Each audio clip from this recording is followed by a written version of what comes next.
I don't drink, I don't smoke, I don't do drugs. I play video games. News and Related with your hosts, John DeLuna,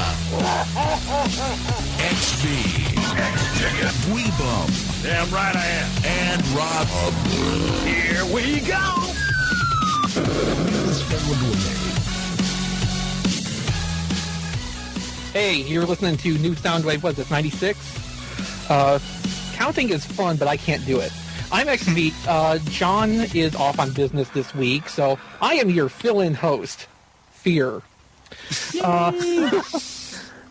Peter is also having life or something. I don't know. I don't follow that stuff. Life? What's that? So Brian Kilby is sitting in with us this week. Hey. And, of course, we have less new than last week, Rob. And it's almost like I prepared for that. We actually have quite a bit of stuff on the show this week. Quite a few topics, lots of Nintendo stuff. A little bit of ultimate fail here in a couple ways, or at least that's the rumor. And a new Dragon Quest is coming up. Yay! Wait. I love me some Dragon Quest. Yay when you get the details, but Say what? maybe slightly less yay once we get the details, but we'll go into that. Yeah, a little bit. And for our discussion this week, we will be talking about how far is too far with game realism. So our first bit of news this week is the second analog stick add-on peripheral for the 3DS has been revealed. Wow. Scanned from an issue of Famitsu magazine, our first look at how the second analog control will be incorporated into existing 3DS units has been revealed. Yeah, I would say it reminds me of nothing so much as a Sega Game Gear. It's awful. Yeah, it really is. If the rumors are true that they're going to release a newer version of the 3DS with this built in, I understand why they felt like they had to do this, but it's going to be hideously unwieldy to use. I can't even imagine. Yeah, I'm right there with you. I mean, it looks like they put like rubber comfort grips around the edges. The only thing it's missing is a magnifying glass and like subwoofers. You know, I had one of those magnifying glass add-ons for the Game Boy. Everybody who had a Game Boy had one of those. I did glasses. not. Really? I am the only person I know that did not. Yes, I'm proud of myself. I probably still have my light and magnifier somewhere here somewhere. I'm sure I do too. I got like all my Game Boy stuff in a bag, so that's probably right there with it. Now, looking at the picture though, I mean, I don't see anything. I don't see like a Nintendo logo on this. Is this? Do we know that this is legit, or could this be a third party? Well, Nintendo has confirmed the existence of the Circle Pad add-on, and this did come from Famitsu, which is a reputable Yes. gaming magazine. It's the reputable gaming magazine. Well, I don't know the hierarchy of Japanese gaming magazines, but It's the big one. It is pretty There you much at the top. In Japan, it's going to be released to coincide with the 3DS port of Monster Hunter, which will be in December. Nintendo went on to say that other Nintendo regions would have to comment on their own about when this will be available and how much it will cost. There's no Nintendo logo on this. It's probably a mock-up for the sake of photography, but I would assume it's going to be something similar to this. They're saying it's going to include a trigger button, in this case an R2, to go with the existing R1 trigger. But I don't know that it's really going to be worth too much. What I'd really like to see come out of this, though, is like an extra battery pack built in, so it can interface in some way to give you longer play time. Yeah, because from what I've heard, that is kind of a problem for the 3DS. So. Well, I mean, it's not an unheard of thing to have like a battery grip for electronics that eat through battery life. That would actually make this sort of useful. Yeah. But I mean, I guess if this is just supposed to be a stopgap before a rumored restyling of the hardware itself, you know, it makes sense that it's kind of clunky and ruins the form factor of the thing, but man. And the thing is, they really should have known better, because the PSP has one analog nub, and it never did very well with it. So, they had all the warning in the world. Yeah, but all indications were that the 3DS was rushed to launch to coincide with a declining fad. Yeah. Yeah. So, and, probably from their perspective, too, the DS did not have an analog stick, so they figured adding one analog stick to something that had none was probably okay. Possibly so, but, like we were talking about a couple weeks ago with they're putting a more modern style of game on it, and, which, of course, I think increases development cost and time. It's really, at this point, 2 analog pads or nothing. I have played Monster Hunter on the PSP, and it is playable, but the camera controls really do lack, because you have to grapple with that single analog stick when you really, when two, on the Wii, two really work very well. It was something when the Nintendo 64 controller added a whole bank of buttons for camera control specifically, whereas before you were just stuck with whatever the game was doing by itself, and now we're at the point where even that's not really going to be adequate anymore. You need something with finer multi-direction control than just another cross pad. Yeah. Because fine camera control in particular is really crucial about everything anymore. Yeah. Yeah, I mean, it really amazes me to think back on the last, 12 to 15 years of game development and how certain things have evolved since the Nintendo 64 really introduced things like the camera control. Yeah. It's been a bit of a struggle. I mean, even as recently as Kingdom Hearts 1 for the PlayStation 2, the camera controls on that were mapped to L2 and R2, and it's pretty awful. It kind of sounds like it. Yeah, and there's it's a game with bad camera controls and jumping puzzles, which is why I passed on an awful lot of the N64 library. So I can relate to that one. I don't like jumping puzzles in the first place, but, blind jumping puzzles would be worse. 3D jumping never works well, except for Jumping Flash, strangely enough. Metroid Prime, actually, I thought worked better than better than it could have, yeah. So, moving along, Monster Hunter Tri is being ported to the 3DS as Monster Hunter Tri G, or 3G, whatever. I'm going with Rob's suggestion on this and Tri G. So blame him if I'm saying it wrong. This was also revealed in the same Famitsu issue that showed the Circle Pad Cradle add-on. And this adaptation of Wii's Monster Hunter Tri will reportedly feature 12 weapon classes, underwater battles, local multiplayer, maybe online, a new cover monster named Blockidos, and compatibility with the 3DS's new second Circle Pad attachment. Weird. Yeah.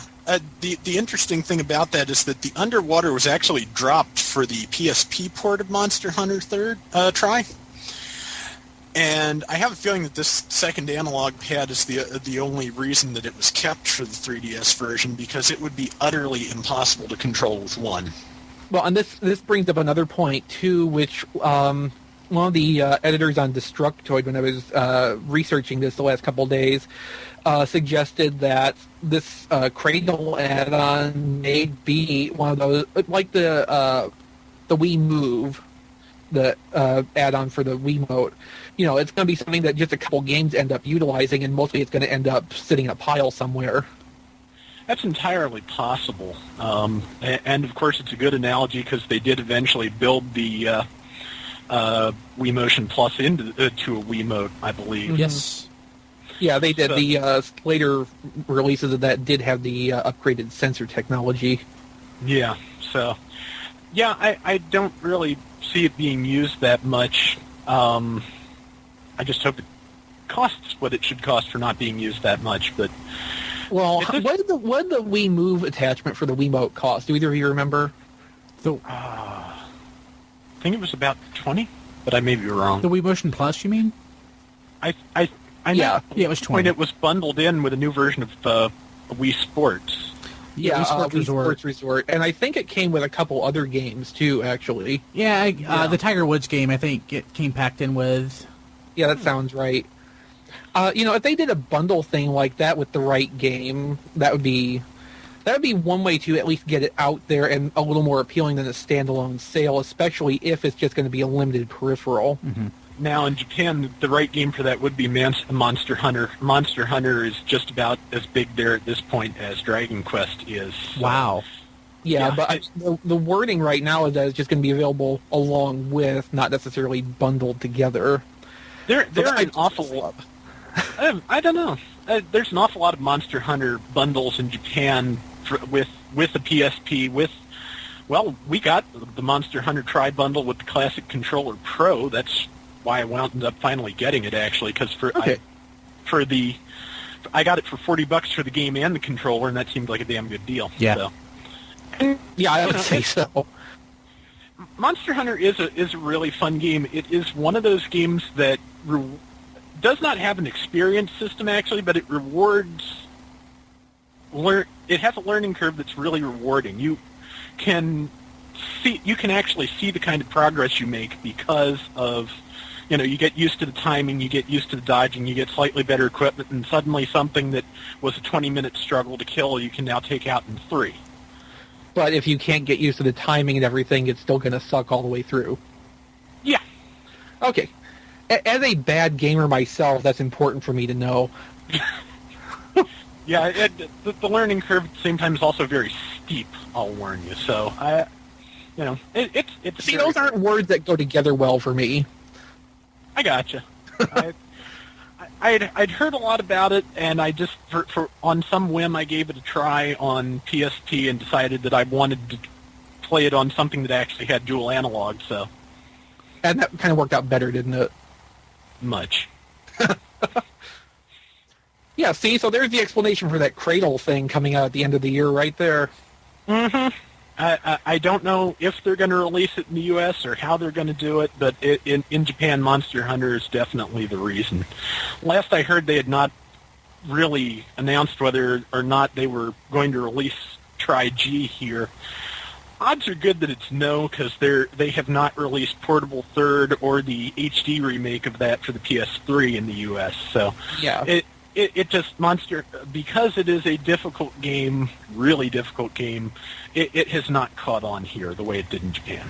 If this Cradle is proof of the rumor that the 3DS is going to get a redesign later on from the ground up, I'm pretty sure they will find a way to do the Cradle thing as a stopgap for the early adopters, because they're going to have a lot of people pissed off even with the $80 price drop.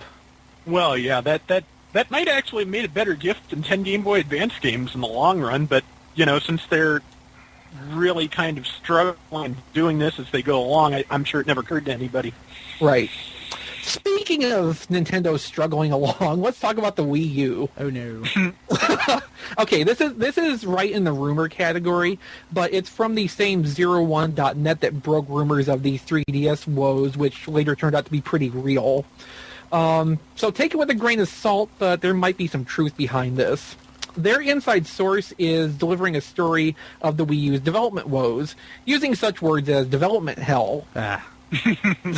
Reportedly, Nintendo is trying to rush the Wii U hardware out the door. Inconceivable! The 01 report, originally in French, mentioned such highlights as the rushed chipset design in the controller, leading to inadequate wireless and streaming functions. Those would be the same wireless and streaming functions that were being heavily talked up and basically made the Wii U's gimmick. Yay. Oh boy. The innovative controller does not actually work at all right now using the wireless function, and developers are having to use tethered units that also don't function properly. The developers for the system are reportedly not feeling like they're able to fully take advantage of the potential of the system because most of their day is revolving around waiting for system updates to come through. Which sounds a lot like playing the Xbox now that you mention it. The developers are said to be anticipating a release in summer of 2012, but with Nintendo engineers still struggling to make the essential hardware work, it seems like something's going to have to give here before that point. One thing the report suggests for this rushed pace involves the rumor of Microsoft revealing at E3 2012, and shortly after going to market with its next console. which doesn't really seem out of left field at this point with one of the rumor reports we got a few weeks ago that we talked about here. In this case, Nintendo would seem to want to avoid any delay in release in order to have the most time available in which to get possible 360 ports while they would maybe still be relevant. But remember, it's all a rumor right now, but maybe more credible after the recent 3DS developments. And even as the 3DS shows signs of having been forced out the door to meet a fad already on the decline, as I said before, at least the fundamental hardware worked. Yeah. I hate to say it, but this is sounding distressingly like mid to late 90s Sega, isn't it? Where they kept rushing hardware out the door to try and get to market before everybody else. Not just that. I mean, the Wii was the number one console until late in the cycle when it was passed by the Xbox. Back in Sega, the Genesis was the number one console until like 1995 when it was passed by the Super Nintendo. So there's a lot of parallels there. Mm-hmm. And I'd be lying if I said I didn't think of the Sega parallel when I was putting this together earlier, but I mean, it's really written all over it. Yeah. Which is funny since Nintendo absorbed Sega a few years back. Kinda. Not really, but sorta. Shut up. They really need to just stop rushing hardware to market. They have a long reputation of good hardware, and if they blow that, I really don't know where to go. Well, they have a reputation of hardware people like. Mm-hmm. Yeah. Whether it's good in a competitive sense with the state-of-the-art around it is questionable. I think they were good up until the N64. Oh, no, I think the N64 was still solid enough, but the PlayStation had different things going on for it that made it more prominent. Yeah. And, the GameCube is a little bit weak overall. I'm not going to make excuses around that, but they came back strong with the Wii. You could carry it around without, like, a backpack or something because it had a handle. And the GameCube also had the Game Boy player, which for some people is a really good peripheral, right? Oh yeah, I liked it. It made Castlevania Circle of the Moon playable. Yes, which there you go. It did need some help. But I actually did finish that on the Game Boy somehow. But I think I waited for the SP. I didn't know. Yeah, it definitely is on the SP. I couldn't do it on the. I didn't even have an old Game Boy Advance. I actually did it on the SP. I remember finishing it at work. Fool that I was! I got the original Game Boy Advance day one. I skipped. Good job. I was too poor. Well, I had a reason. I never got a Game Boy Color, and I had a copy of Dragon Quest III sitting around just waiting to be played. So. Yes. And you still couldn't play it, could you? Yes, I could, but we had a chair directly under a lamp, and that helps. It looks beautiful on the SP, but I guess you know that by now. Oh yeah, that is a great remake of Dragon Quest III. There's an anniversary collection about to come out in Japan that has the NES and Super NES versions of 1, 2, and 3. Which system is it coming out for? Wii. It's sadly, I doubt it's ever going to escape Japan because all 3 games would need retranslated from the ground up. Yeah, because you can't use the ports from the DS because they're not 1-to-1. Yeah.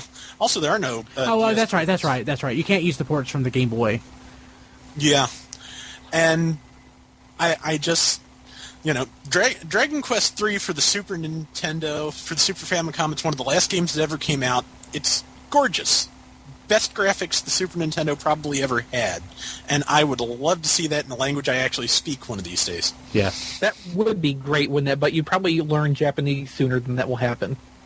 Probably. So GameStop is preparing to stock iOS devices. It's about time. Do you die a little inside every time you walk into GameStop and there's no iProducts to buy? No.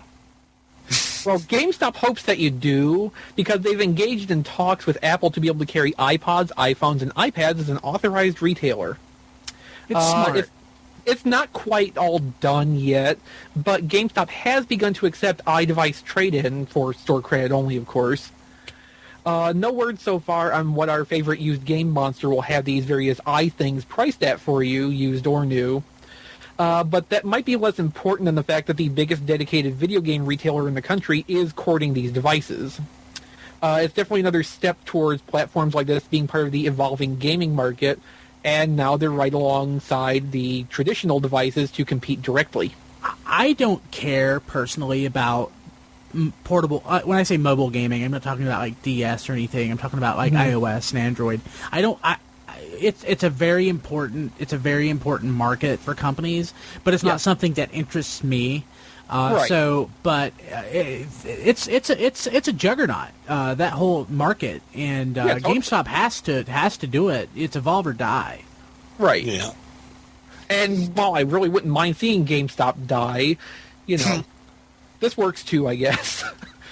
But no, I mean, I'm kind of with you. We're old enough school in this that it's not really our perception of how gaming is. But, the little mini game, we talked about this on New Soundwave before, this is good for a lot of people who don't have the time to invest in it or the attention span in some cases. It makes total sense that they're doing this, and, we'll just see how it ends up turning out for them. I'm kind of interested in how the gaming companies will adapt to having these right next to their regular, traditional format games in a gaming store now, instead of having to walk like 20 feet across Walmart's electronics section for one. Yeah. It's just a matter of difference in how it's being marketed now, that's all. Yeah, I should have figured this was coming, since Toys R Us has been carrying iPhones and such for a while now. So yeah, it struck me as a little bit different with Toys R Us, though, because they carry, little portable DVD players and cameras and stuff, too.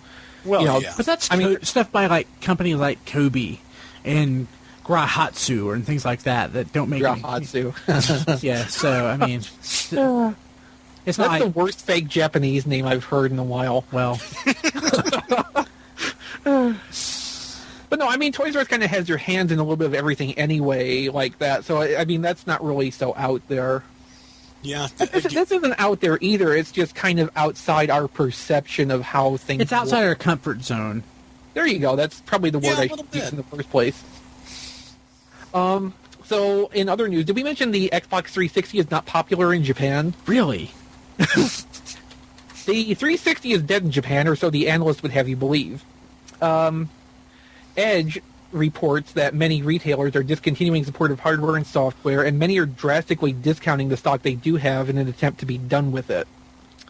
Microsoft, as you may recall, proclaimed in June that the 360 had finally passed 1.5 million units sold in Japan since it launched in 2005. Oh, God. And that wasn't even a complete picture. Compared to the first half of 2010, the 360 sales had actually declined almost 50%. God. The PlayStation 3 also has experienced a yearly decline since its launch, but at a much more modest average of about 17%. Do we know the total numbers for the PS3 in Japan? I do not have that information in front of me, I'm afraid. Okay. In response to this little failure on Xbox performance, electronics store Yamada Denki is removing the 360 from many of its stores around Japan, right now only planning to keep supporting the system in areas with higher sales numbers. And Japan's biggest specialty electronics chain, Geo, is also planning to scale back its inventory in the face of declining sales. But the biggest sign of the 360's troubles is a game called The Idolmaster. It's an extremely popular pop-star management game that, for console versions, had been exclusive to the Xbox. And its 2007 release reportedly stirred up a surge of new Xbox Live signups in Japan. However, the release of its sequel earlier this year barely made the number 10 spot on the weekly video game sales rankings. And the week after didn't even place in the top 40. Oh. By contrast, the PSP version from 2009 stayed on the top 40 for 5 weeks, and in its first week alone sold over 100,000 copies. At this rate, would it surprise anyone to see that Namco is porting Idolmaster 2 to the PS3 and including all of the 360 DLC? Nope. Even though many brick-and-mortar establishments are cutting back on the 360, those still interested in the Microsoft giant can still go online for their fixes. Even now, Amazon Japan reportedly accounts for a majority of the software sales, a market that's sure to increase if fewer local shops are bothering anymore. Oh, and one more embarrassment for the 360 in Japan. On the Kinect's launch day, it was outsold by the PlayStation Move. I mean, how much more sad can you get than that? Yeah. I don't know. We talked about it last week. The average Japanese home probably just doesn't have room for an Xbox 360. Yeah. The Slim, maybe. Yeah, the new model might have helped. Yeah, I mean, this would be a case where you would see, like, exclusive region hardware where it is compacted down to more fit in with their sensibilities, where you don't have something thicker than your TV sitting on a shelf somewhere. But the 360 had heat problems for so long as it is. That probably wasn't feasible. Yeah, Yep. I'm still rocking my original 2005 Xbox 360. Nice. Yeah, well, you're a freak like that. Famitsu reveals new PS Vita games, or I guess upcoming PS Vita games. I suppose they're all new since the system's not out yet. A big chunk of these 9 were previously announced. Ubisoft games, including Luminous Electric Symphony, which we assume is the Vita Lumines game. Yeah. The magazine also featured some new titles like Game Art's Ragnarok Odyssey, which is supposed to be a hunting action game that borrows elements from the MMO Ragnarok Online, and presumably the Monster Hunter series. Also, D3... Huh? I was just going to say not surprising, because from what I've been looking at lately, there are 2 games that the Japanese game market in particular is copying/ripping off as quickly as possible, and that is Monster Hunter and Dynasty Warriors. So I've heard. D3 is also bringing Dream Club Zero to the portable, but since it's a port of a 360 dating sim/visual novel that will never, ever come to the U.S., you probably don't want to waste too much imagination on that. Remember, if you see a Japanese game that's called a dating sim and/or visual novel, run away. Perhaps the most intriguing on the list is Acquire's Sumioni, a 2D action game with an inky art style. Apparently, you'll use both touchpads and an analog stick to brush away enemies with your magical brushy ink powers. This sounds a lot like Okami somehow. Yeah, it really does. Rounding out the list is Moe Moe Daisenso Gendaiban ++. No, I cannot say that again. Don't ask. The latest in the strategy series that mysteriously hasn't caught on in the U.S. I don't even want to imagine.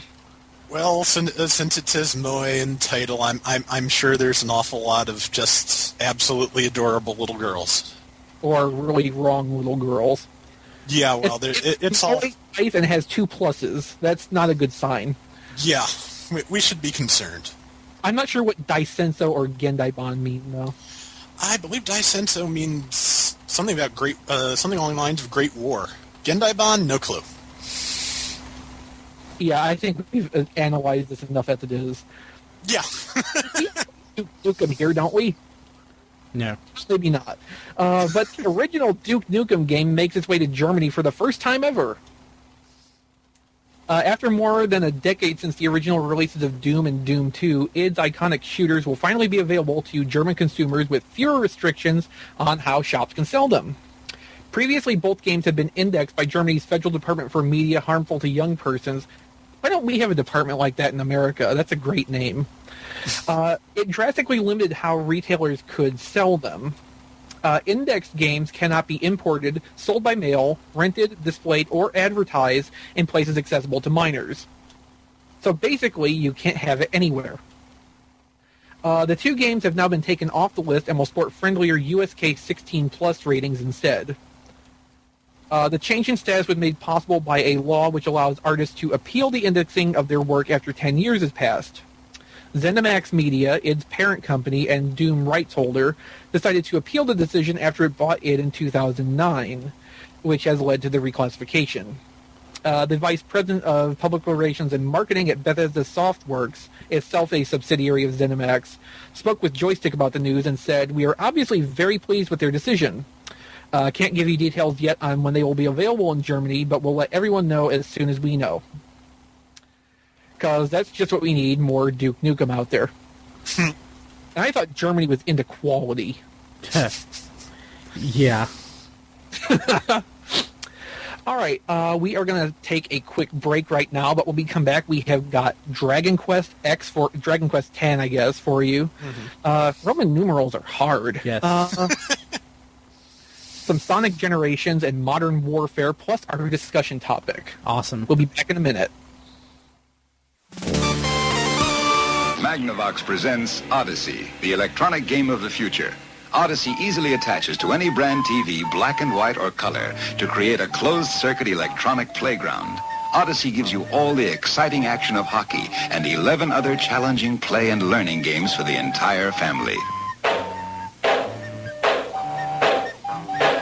Odyssey, a new dimension for your television, now at your Magnavox dealer. He's listed in the yellow pages.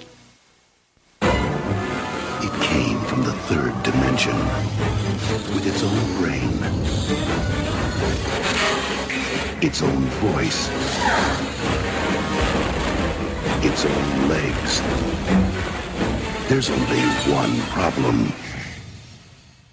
It needs your eyes. Virtual Boy. See it now in 3D. If you're not playing on a 3DO system,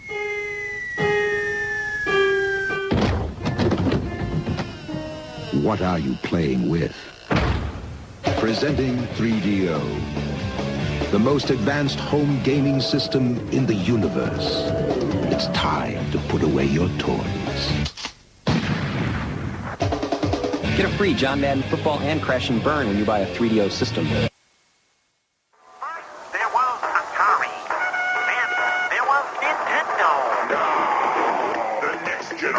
Video games, TurboGrafx 16, and TurboGrafx CD for live video games and 2,000 times more memory. Turbo Express Portable, Turbo Chip compatibility, basic system $99.99. TurboGrafx 16, the next generation now. It's here, the revolutionary Neo Geo Pocket Color. With 16-bit power, linkable to the Sega Dreamcast, revolving joystick, 146 color display, 6 cool styles. The graphics will blow you away. Neo Geo Pocket, way ahead of the game.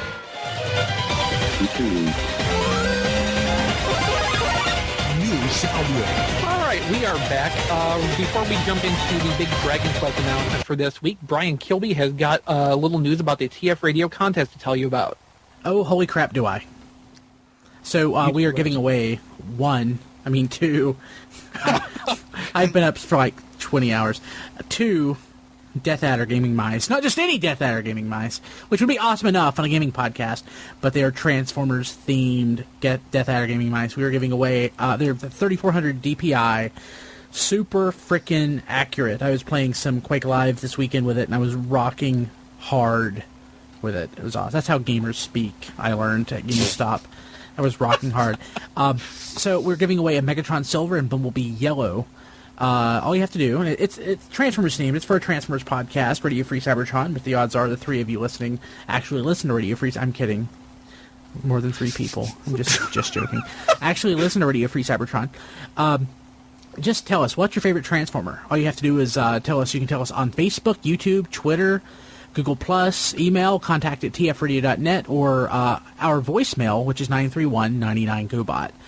Let us know who your favorite Transformer is and why.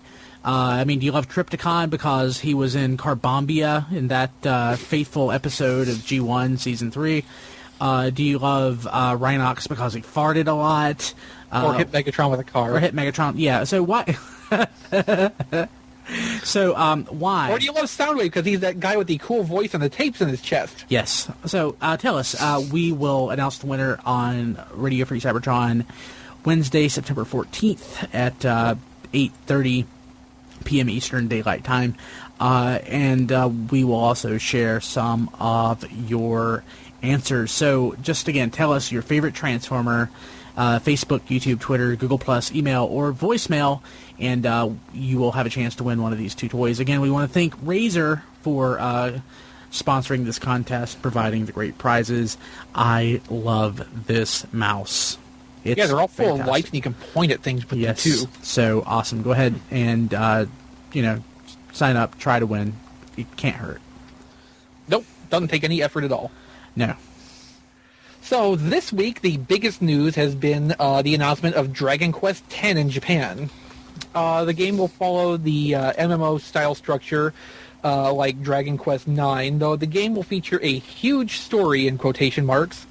You can see other players battling online that aren't in your party, gain fame from other players who use weapons and armor in battle, and even let other players use your character when you're not playing, which doesn't sound like a good thing to me, but talking it up really well. There also will be new quests added online post-launch, like in Dragon Quest IX. All of this will require Wii owners to use additional USB storage to play the game, or they can wait for an enhanced Wii U version to be released at a later date, hopefully after the Wii U's controller actually works. The Wii U version will be 100% online compatible with the Wii version, so early adopters won't be punished. I'll believe that when I see it. And on top of all that, the game also has 3DS Street Pass compatibility. The game is set for release in 2012, but there will be an online beta beforehand. Rob is basically our resident Dragon Quest expert here, so why don't you go through this for us and tell us what some of the stuff actually means? Okay, sure.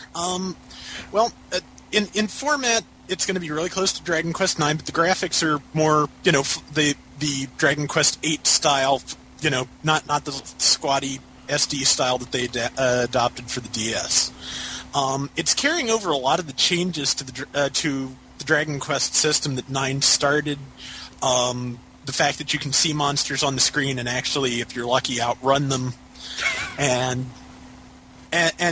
taking it another half step towards an MMO. They say that the battle system is still turn-based, but from the description and the pictures I saw, it looks to me like it is a turn-based menu stapled on top of a real-time system, and I'm just not sure about that. That doesn't make any sense. Yeah, I don't even understand how that could work. Which may be your point that it won't. Yeah, I'm just not quite sure how it's supposed to work. I mean, they say it's turn-based, but you take a turn, and then every so often the menu will come back up. Considering that that as far as I can tell, anyone, whether they're in your party or not, can attack any monster at any time, it almost has to be real-time combat. Yeah. I know why they're avoiding saying this, because originally Dragon Quest IX was supposed to have real-time combat, and the uproar was so thunderous that they completely redesigned the game to be more like the first 8 games. Which probably didn't work out badly for them in the end. No, Dragon Quest IX, I believe, is the second best-selling game in the series besides 7, and why 7 is the best-selling game in the series, I could never tell you. Well, I understand Japan likes the number 7 for some reason. Yeah. That must be it, because I love Dragon Quest. It is the worst Dragon Quest. It is 200 hours long plus, and I have never finished it. Wow. I have yet to actually start on Dragon Quest 9. I'm impressed that you put 200 hours in it, though, even if you never finished. Yeah, well, 9 is much better. I really liked 9. You're talking about 7. Yeah, 7 is the 200 I've played 7. 7 sucks. Yeah, it really does. I mean, it took me 3 hours to fight my first slime in 7. Oh my god. It's been forever since I played it. I have a kind of a burned copy that I was playing a couple of years ago because I never actually... I modded my PlayStation, but I never actually bought the game. But yeah, it's... wow, 3 hours for your first slime. Yeah, there's 3 hours worth of puzzles to solve to get to your first slime. But no, 9... I really enjoyed 9, and to be honest, for the U.S. especially, where Dragon Quest players are fewer and farther between, 9 actually needed online capabilities, because it is only by the fact that I live with other tremendous nerds that I was actually able to get more than one person in a room with Dragon Quest 9 to even try the multiplayer. Okay, they're showing the game. The subtitle of the game is Rise of the Five Tribes or something like that. Something that translates to along those lines. The first three are pretty fantasy standard: ogre, elf, dwarf. Then there are the Wedi, which are water creatures, very very slender, elegant-looking things that I suspect are going to be best at magic. And something called Pakuri Po, which are little gnomish things that seem to be pranksters. What's interesting is that they're in the photos shown, there are humans shown. There's a character that looks very much like the main character of Dragon Quest IX, but given the subtitle and given the fact that we've gotten these five tribes shown, I have a feeling that you're not going to be able to play just a standard human in the game. Beyond that, I've mentioned a lot of the strange twists to the combat system. There is going to be what seems to be a persistent online world. The theme I don't think it's actually been mentioned anywhere, but the theme that Yuji Horii, the creator of Dragon Quest, mentioned in the live stream was Always Playing, and that's where the Street Pass thing comes in and where the ability of other people to recruit your character comes in.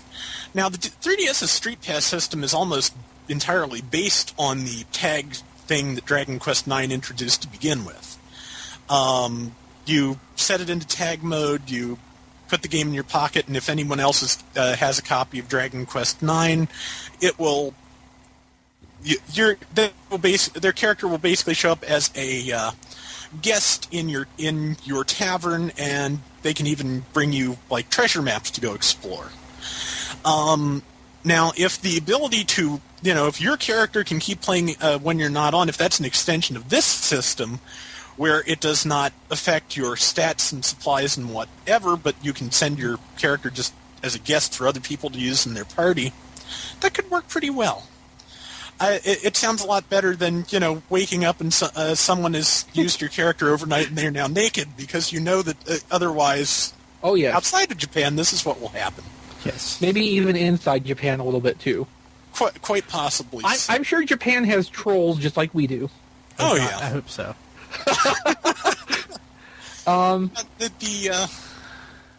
They're keeping the tavern is also where you in Nines where you would also recruit NPCs to use in your party if you did not know anyone else who owned Dragon Quest IX, which for a long time this did not.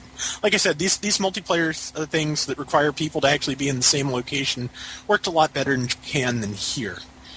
So I think this is where their claim that you can play the game solo probably comes from. You can still recruit a party of characters you control and go through the whole game as you would in offline Dragon Quest.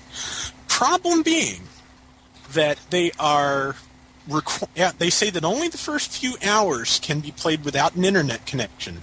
Yeah. Oh. And there, at least in Japan, there will be a monthly fee to play the game. Now, the only other game that I know of that had a monthly fee in Japan for the Wii was Monster Hunter Tri. In the U.S., that has no fee for online play. So if the game escapes Japan, that may be the case. Or, it may not. Nobody really knows yet. But right now, there is no plan for it to be localized to North America, though, right? Nothing has been announced yet, but I have a feeling that they're still kind of recovering from this announcement, so it'll be... Yeah. I imagine it will eventually, but nothing right now. Maybe. Yeah. This announcement did not really go well for Square Enix, as I understand it. The afternoon that this press conference happened, their stock plummeted. Well, that's a little bit. Yeah. Unkind. I'm almost wondering that, as I mentioned before, Dragon Quest IX was reworked drastically when fans were not happy with where it was going. And I'm kind of wondering if before the game is released, this persistent online connection requirement is going to be dropped because of the stock drop, and I'm sure that from what I've heard, the response in Japan has not been any more positive to this part of the news than it has been here. Yeah, I can't imagine that would be a popular move. And I would think that would either have to be the online connection part would need to be dropped as a requirement, or the subscription fee would have to be dropped as a requirement. I don't think you could really have both at once and have everybody be happy with you. Yeah, I have a feeling that if anything's going to be dropped, it's going to be the online requirement, and there's really no good reason to have one since 9 didn't have one, and the game runs just fine. And an awful lot of what this is doing is an extension of the changes that 9 brought to the Dragon Quest formula. Mm-hmm. Yeah, I mean, the only reason I can see to require an online connection and also to have a monthly subscription fee is so that anybody who has the game has to pay you to play it. Yeah.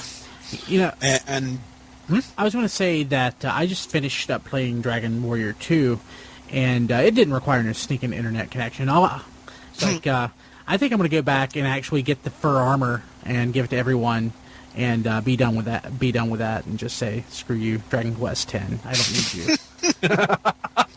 Sorry.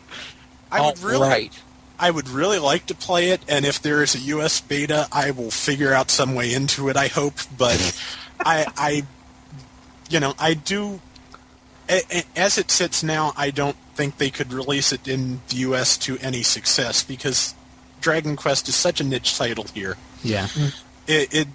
There's no way it could pay for itself. And that's the other thing that has some people nervous, is that unlike Dragon Quest 8 and 9, this is actually being developed in-house by Square Enix. Matter of fact, Dragon Quest has never been developed by Square Enix itself. Enix has always subcontracted to another company to make the game. Square Enix does not have a great track record with online games. Their two online games are Final Fantasy 11 and 14, and I know people who swear by them, but they are the dedicated fans of those, not just of Final Fantasy, but of those specific games, and they're still trying to fix 14 to a point where, for all but the most faithful, it's actually playable. I don't understand Final Fantasy fans to begin with, so... Yeah. So, was Dragon Ball Z your entire life as a child and or socially stunted teenager? Yes. If so, then you probably even had an array of super awesome fan characters created in its image. No. And never got that far. Okay, I just good. pretended I was Saiyaman. Well, if you did, you might finally be able to play a video game as one of your knockoff heroes. Much like later Akira Toriyama works, you can select from a wide range of existing character attributes in Dragon Ball Z Ultimate Tenkaichi and mash them together to create completely original characters that look like fusion dances gone horribly wrong. Tenkaichi is adding a character... They're adding a character creation system to Ultimate Tenkaichi, I guess, to inject a little bit more interest into the Tenkaichi Budokai successors. Can you do like a fusion with like a fan-made character? That would be great if you could. Yeah, I want to make like a fan-made character and fuse it with Piccolo or something. I forget if it was there'll be lots of strange Bulma combinations. I'm expecting. It's that would be kind of awkward. Yeah, it's kind of interesting to me though that there is an awful lot of Toriyama-derived games now that have character creators. Dragon Quest 9 and 10. There's actually a Dragon Ball MMO in China that story-wise actually looks kind of interesting. I wonder how many of them are over 9,000. Most of them. It's just I'm half asleep, and it took me a second to get that. That's funny. That's awesome. I love that. It just kind of strikes me that it's interesting that as we go on, Akira Toriyama is not just an artist anymore. He's a genre. Yeah. So what else? What else did he design? Well, he's do you remember something called Blue Dragon? That was there was an RPG. Was that an RPG? Mm-hmm. Yeah, for the 360. Yeah, that had character designs from him. Also, going a little farther back, there's Chrono Trigger for the Super Nintendo. Oh, I didn't know that. Okay. Yeah. Wait. Yeah, I did. I heard that on a on Retronauts or something. They were talking about that Square contracted out for Chrono Trigger. Yeah, I knew that. Yeah, Chrono Trigger is actually the first collaboration between Square and Enix. The creator of Dragon Quest did the writing, Toriyama did the art, and Square provided the combat system. So, beyond that, a relatively obscure PlayStation game called Tobal No. 1. I know it well. Really? And a whole bunch of mostly manga and anime that never escaped Japan. Okay. I remember when Blue Dragon came out, I didn't understand what the big deal about it was, but now that I've learned more about Japanese RPGs, it makes sense what a coup that should have been. Mm-hmm. But wasn't. What did he do?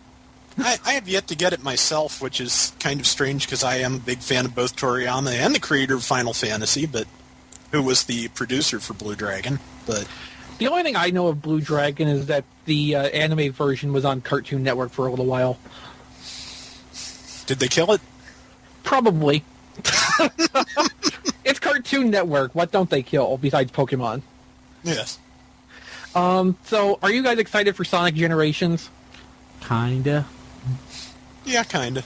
Well, it's going to have an awesome collector's edition box. Really? In Europe. Oh. And Australia. Oh. But, Sonic is serious business. Boy, oh boy, is it serious business. Scary fan.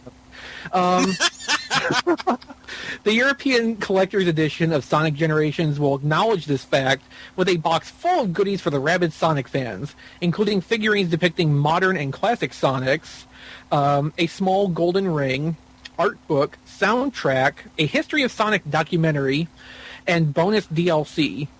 No price is given, but since it's only going to be released to Europe and Australia, it's going to cost way too much for American fans either way. And your system won't probably play it. Well, that too, but when you're buying something that expensive like that, you're getting it for the goodies, not for the game. Yeah, that's true. Yeah. Sonic Generations comes out for the 360 and PS3 in November. Yeah, and the PS3 would, because it's, as far as I know, it's totally region-free, so... Really? No. Yeah. I didn't know that. Yeah, PS3 and PSP both are. So. I knew the PSP was, but I didn't know that the PS3 was. That's interesting. Yeah. That's smart, too. Of course, didn't Nintendo lock down the 3DS? Isn't the 3DS the first handheld region-locked system that Nintendo's done? Actually, the DSi is. Pokemon Black is completely region-locked, so... Because there were apparently some problems with people in Europe buying the American version of the game and saving themselves about $20. So, that sounds about right. Well, that's why they invented regional lockouts to begin with. Yeah. The hardened edition of Modern Warfare 3 that we talked about last week now has a price. A GameStop pre-order pegs the box at just $100, which is at least $50 less than my best guess last time. For reference, what you get for your extra cash includes a 1-year membership to the Call of Duty Elite social platform. Oh, yay. Yeah, I know. Founder status in Elite. Woo! A steelbook case, a Juggernaut avatar outfit for 360 owners, or a timeline theme for PS3 owners, and a limited edition field journal on top of the game itself. So, Similarly, a new Call of Duty-themed Xbox 360 model has been announced. The new limited edition 360 bundle was announced at the Call of Duty XP event. It costs about $400 and apparently has gone through war itself before arriving at your house. Or so the battle-worn deco and controllers would have you believe. Of course, you could just go to GameStop and get a battle-worn 360 and some controllers and have pretty much the same effect. These new systems will come with a copy of Modern Warfare 3 packed in when it's released on November 8th. Not coincidentally, that's the same day that Modern Warfare 3 will begin its inexorable march up the sales chart. Finally, before our discussion topic, Black Ops continues to dominate your mom, and that's actually courtesy of Peter, not me. Black Ops has sold over 23 million copies to date on the 360 and PS3 consoles, and that only took 9 months. Wow. If that weren't enough, it looks like a huge chunk of those who purchased the, Buy Ops? That doesn't sound right. Were interested in adding to their multiplayer map variety. Activision's numbers show that the latest Call of Duty entry having moved over 18 million map packs since launch, which, priced at $15 a piece, works out to $270 million in gross earnings. I think the word gross is very apt in that case. That's 7 million more than Modern Warfare 2 and 9 million more than World at War. Also, Activision's digital revenue grew from 1.4 to 1.7 million, mainly thanks to the map packs. So finally, our quick discussion topic this week, how real is too real in video games? As technology improves, game makers have more and more opportunity to add visual realism to their games, and with it comes a leaning toward a functional reality. But is there a point where it's too far and the realism hinders fun gameplay? Yes. And where have you found that line fall in your experience with video games? Rob? I'm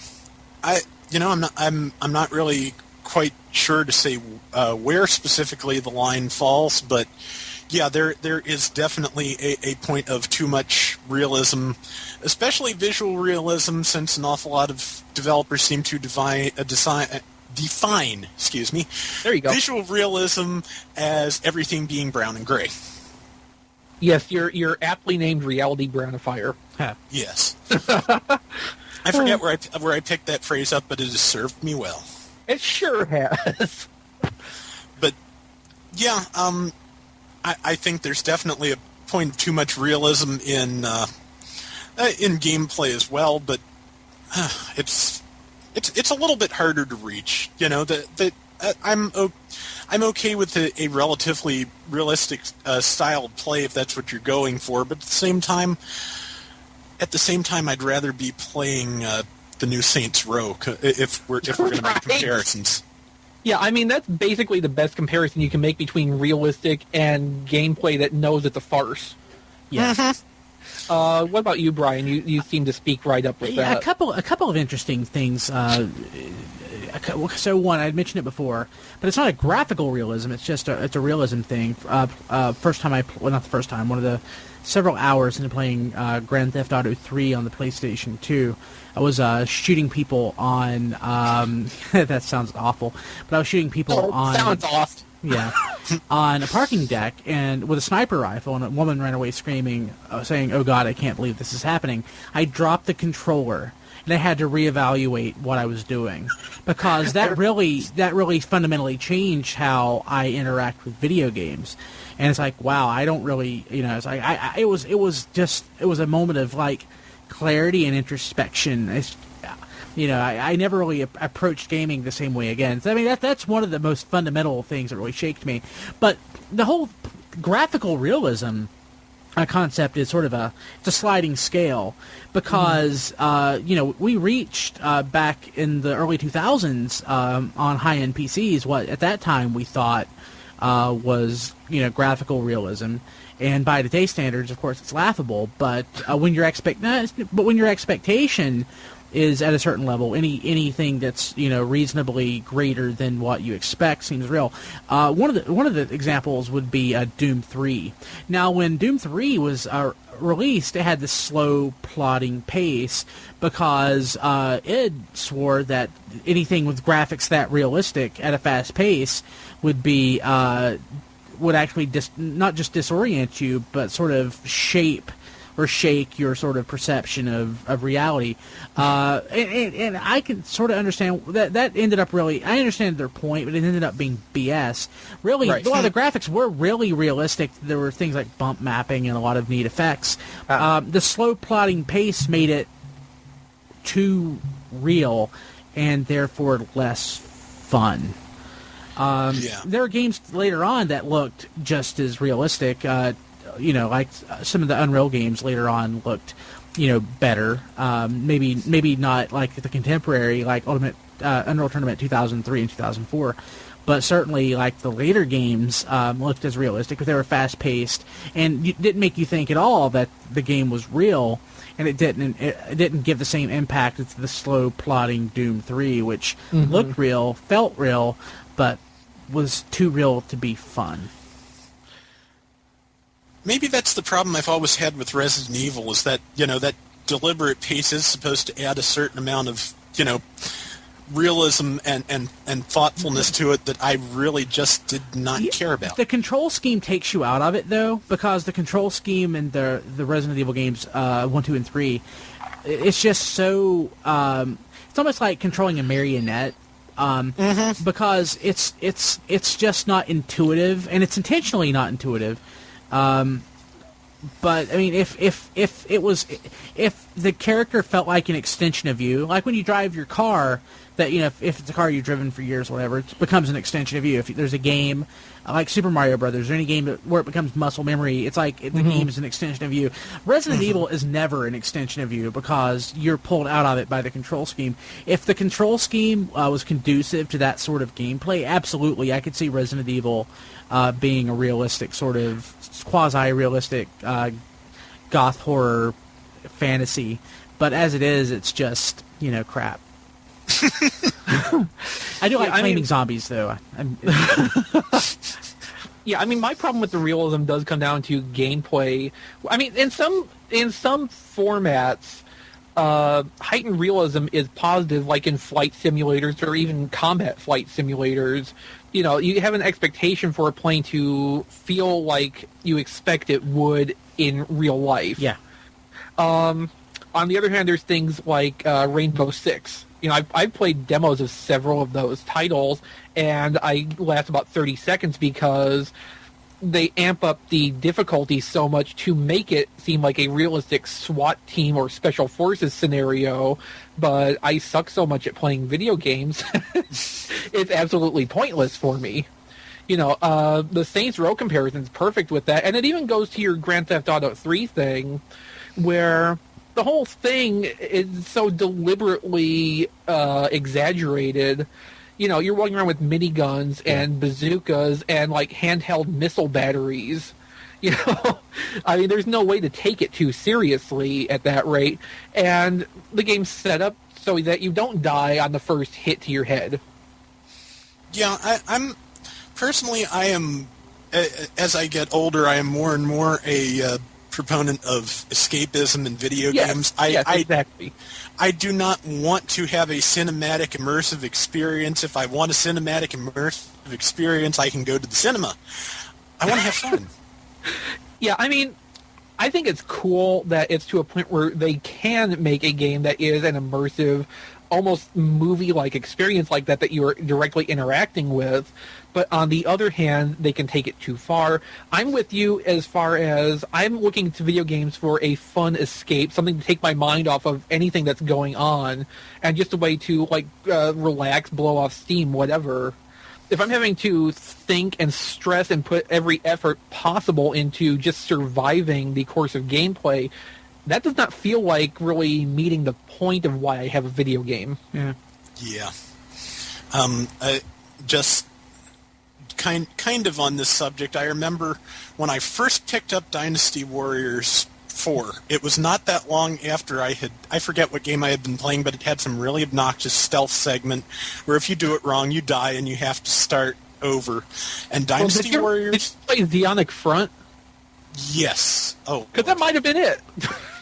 That may have been it. Gundam Zionic Front was a squad-based tactical game, and it was really deep and really interesting, and I never was any good at it. Yeah.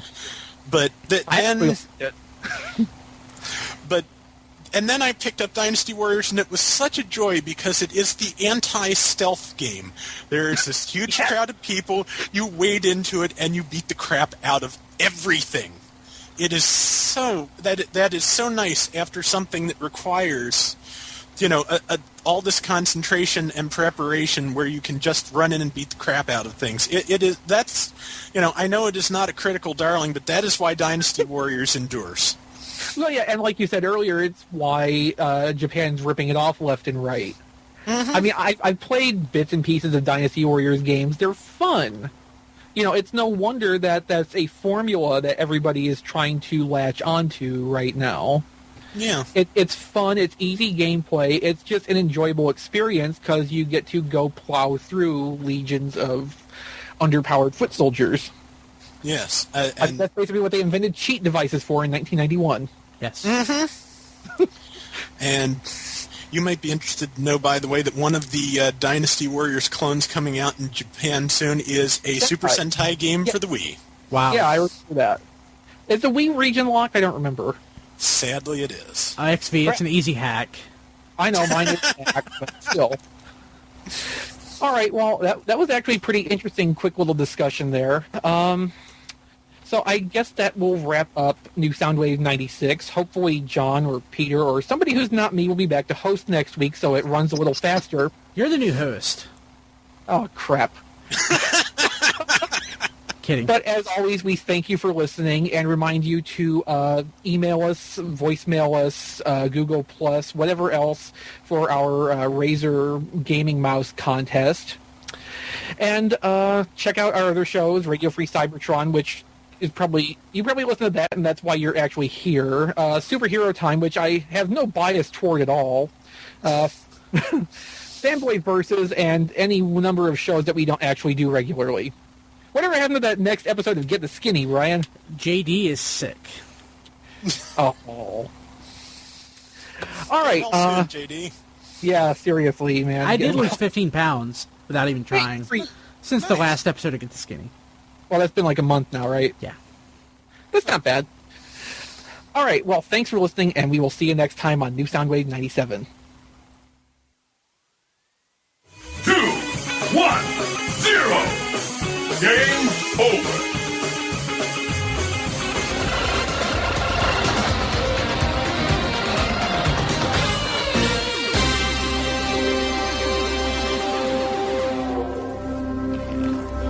Jeez. I love the Power Glove. It's so bad. He touched my breath! This has been New Soundwave. Visit us at tfradio.net for show notes and to subscribe to the podcast. Follow us on Twitter at tfradio for news and updates. Check out all our videos at tfvideo.net. New Soundwave is a Radio Free Cybertron production.